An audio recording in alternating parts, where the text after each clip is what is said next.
Qual foi o máximo que você conseguiu ficar sem celular, tirando o BBB? Ah, tá. Tirando. 4 dias. Não, uma semana. Nossa. Uma semana eu Ué, fiquei. muito? É porque aconteceu uma coisa chata, né? Que eu fui cancelada e tal. Você foi cancelada? Pode falar disso? Eu não lembro. Pode, não tem problema. É bom que você fala como se, tipo assim, Rafa, você foi cancelada. Como assim? Mais uma vez, né? Mas eu não sei qual que é dessas vezes. Esse tempo atrás, aí eu fiquei um pouquinho off. Mas eu não fiquei off pelo cancelamento. Eu fiquei off porque foi um erro grande meu, que eu reconheci totalmente. Porque eu tava no modo automático. E quando você entra no modo automático, você deixa de ter percepções que você normalmente tem na sua vida. Então, eu tava muito, tipo, compartilhando as coisas sem prestar atenção nas informações. Falando muita coisa, tipo assim, que tava muito no modo automático e até muito voltado para as expectativas que estavam colocando em mim. Porque as pessoas começam a te exigir tanto que você esteja presente em tantas coisas, que você saiba de tantas coisas. E eu não sei tudo. E eu tenho muita responsabilidade sobre isso. Imagina, 20 milhões de pessoas. Meu É Deus. muita coisa. Então, você tem que ter propriedade para falar, sabe? Para não correr o risco de ferir o outro. Uhum. E eu feri. E eu machuquei. E eu reconheço isso. Eu reconheci isso imediatamente. Porque eu compartilhei um vídeo. Eu não sei se vocês viram isso. Enfim, eu nunca falei. Não, mas se quiser não falar, não precisa. Não tem problema. É a primeira vez, inclusive, que eu tô falando sobre. Eu compartilhei um vídeo que um pastor falava sobre o casamento gay. E a minha visão do vídeo foi muito diferente do que, de fato, o vídeo é. Uhum. E eu reconheci isso imediatamente. Eu compartilhei ele com a intenção de mostrar... Muito difícil falar. Não, mas não precisa falar, de mostrar... Justamente para quem usa da palavra para desrespeitar, e eu nunca vou concordar com isso, não concordo com isso. Tanto é que a gente faz grupos lá em casa, várias células, justamente porque eu já levei amigos que se sentiram desrespeitados. Uhum. E aí eu compartilhei esse vídeo sem prestar atenção no contexto que de fato ele tem, sabe? E eu machuquei muita gente.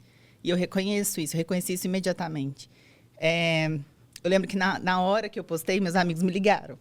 Eu não quero falar, não. Não, você fala de outro. Eu fiquei muito triste, porque na hora o meu desespero foi ter ferido as pessoas que eu amo, sabe? Uhum. Então, foi muito ruim pra mim viver aquilo, mas eu aprendi, assim, eu entendi que a gente tem que estar muito mais atenta, o dobro do que o normal, assim, muito mais do que as pessoas normalmente ficam, justamente pra gente não correr esse risco, assim, sabe? Quando a gente vai falar sobre alguma coisa, a gente tem que saber o que a gente tá falando, a gente tem que estudar, a gente tem que aprofundar. É óbvio que a gente não vai saber tudo sobre tudo. Uhum, então, a gente tem que saber escolher o que a gente vai abordar, os assuntos que a gente vai trazer. Porque a gente tem o risco de ferir muitas pessoas, sabe? Uhum. E eu não quero isso. Não é... Tá longe de ser o que eu desejo trazer para as redes sociais. É muito longe. Mas eu tenho certeza que essas pessoas que você acha que você feriu, enfim, elas, por te conhecerem, sabem que não foi essa a intenção, que você jamais faria algo com esse intuito. Eu fui muito acolhida pelos meus amigos. Foi muito bom, porque eu busquei aprender ainda mais, sabe? Tipo assim, de ter mais troca, de ter mais diálogo, de ter mais conversa. Ouvi muito mais, porque eu achava que eu, por conviver muito com os meus amigos... E o Ronaldo é uma pessoa que troca muito comigo, a gente conversa muito. Ele me fala muito das vivências dele e eu compartilho muito. E a gente vive muita coisa, enfim. Juntos, né? Lógico. Uhum. E eu entendi que tem que ser além disso, sabe? Para eu falar sobre, para eu defender, para eu... na minha intenção de ajudar de alguma maneira, eu tenho que ter propriedade para falar. Então, eu errei nisso. Eu errei por não ter prestado atenção. Eu errei por ter levado só na minha interpretação, não ter olhado por outros ângulos aquilo. Enfim, mas eu fui muito acolhida, sabe? Mas eu acho, Rafa, que até vale você se perdoar e não se culpar, porque assim, todo mundo erra. Você não tem que ficar pro resto da sua vida levando isso. E eu acho que é uma coisa que ainda te dói, porque você não consegue falar muito sobre. Mas assim, saiba que, independente do erro, claro que, né, existem erros e erros, não dá pra gente comparar com, enfim. Mas eu acho que assim, o importante disso tudo é você entender que não foi a sua intenção, você... errei, ok. E me perdoei, tá bom, tipo, próxima página. Tipo, todo mundo erra, não tem uma pessoa. É isso que é o ruim da internet hoje, que as pessoas, elas só olham pro erro do outro, elas não olham pra você, pra dentro. Aí, às vezes, a pessoa tá lá criticando alguém que falou alguma coisa, mas ela joga lixo na rua, ela não cumprimenta o porteiro. É isso. O que ela eu humilha senti alguém. Foi numa proporção tão grande, e eu entendi isso também. E eu me culpei muito naquele momento, porque não precisava, assim, sabe? Não tinha... Enfim. Mas é isso, eu acho que ninguém sabe sobre tudo, foi o que eu falei. Eu acho que muitas pessoas que levam para um lugar muito pesado, porque eu fui ameaçada de morte quando isso aconteceu. Foi num lugar muito pesado, foi muito pesado mesmo, assim. E se a gente for abordar outro assunto que não faz parte da rotina daquela pessoa, não faz parte da realidade daquela pessoa, talvez ela não vá saber tudo. E talvez ela vá errar também, sabe? Então, igual eu falei, eu entendo a minha responsabilidade em entender sobre os assuntos antes de falar sobre eles. E isso foi o que eu mais aprendi, sabe? Mesmo quando eu tenho a intenção de ajudar, para eu ajudar, eu tenho que ter propriedade para falar. Senão eu vou acabar errando e eu corro o risco de ferir alguém. Eu não quero machucar ninguém. Mas eu acho que as pessoas precisam... o que eu sinto... Não vou nem usar nesse contexto, sabe? Porque eu acho que esse contexto, eu entendi a proporção dele. Mas eu sinto, assim, que as pessoas julgam muito e elas não levam em consideração o que a pessoa desejou. Eu acho que tem muita coisa intencional e não intencional. Tem aquele que fala com a intenção de ferir, de machucar, de fazer sangrar. Tem aquele que fala na intenção de querer ajudar e erra com isso. Não estou nem usando desse exemplo, estou usando de outras coisas que acontecem. Não sabe como falar direito, né? Não sabe, porque a gente está vivendo, graças a Deus, uma fase de evolução tão grande.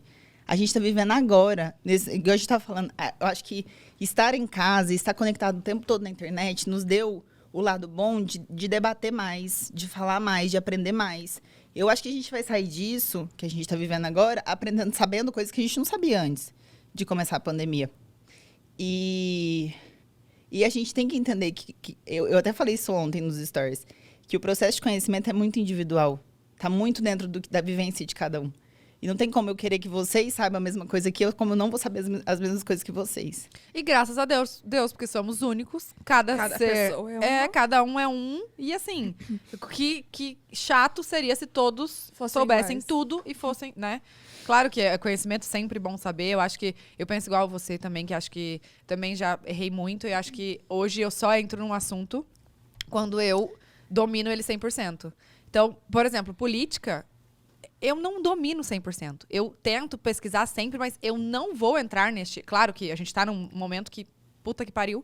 Mas, assim, é revoltante e tal. Revoltante. Mas eu não sei 100%. Então, como que eu vou entrar numa briga que eu não sei? Aí eu falo uma coisa que vai... Sabe? Não vai ter fim. E é tão doido isso. Eu lembro que teve uma pauta que surgiu no Twitter uma vez, um dia... E eu tava com a minha família e eu não fico ligada 24 horas. Tipo, eu tenho meus momentos que eu entro, que eu vejo, que eu saio. Não fico ali. Eu não fico por conta disso. Eu tenho... A gente sabe que o off dá mais trabalho do que o on. Muito. O que a gente tem que fazer no off para aparecer no on é muito grande. E aí eu lembro que surgiu essa pauta no Twitter. Eu não tava logada, eu não tava, tipo, acompanhando aquilo. Quando eu vi, já era porque estavam me cobrando um posicionamento sobre aquilo. Quando eu vi... É porque já tava, tipo assim, cadê? Não vai falar? E aí começaram a me cobrar. E aí eu parei de fazer as coisas que eu estava fazendo e fui entender o que estava acontecendo antes de falar sobre. Que eu tenho que ter responsabilidade. Aí acabaram comigo mais ainda, porque eu tava demorando para falar. Nossa Senhora. Então, tipo assim, eu não tive... Isso a gente tá falando de um espaço de, sei lá, de 10 horas. Enquanto a pauta começou, até o momento que eu ainda não tinha me posicionado. Porque eu tinha que entender como é que eu vou falar. Eu nem sabia o que estava acontecendo ainda. Então, é tudo muito imediatista. E o imediatista leva a gente a errar. Porque a gente não tem propriedade. A mesma coisa de política. Eu demorei a começar a me posicionar mais. Porque eu precisava estudar. Sim. Eu ainda tô nesse processo, estudando. Exato. Porque eu precisava entender. E pode ser que o meu estudo vá demorar anos. Pode ser que demore uma semana. Então, assim, é muito individual, sabe? É muito além do estar se posicionando ou compartilhando alguma coisa ali. É difícil. Não, mas muito... acho que a melhor parte ali, você...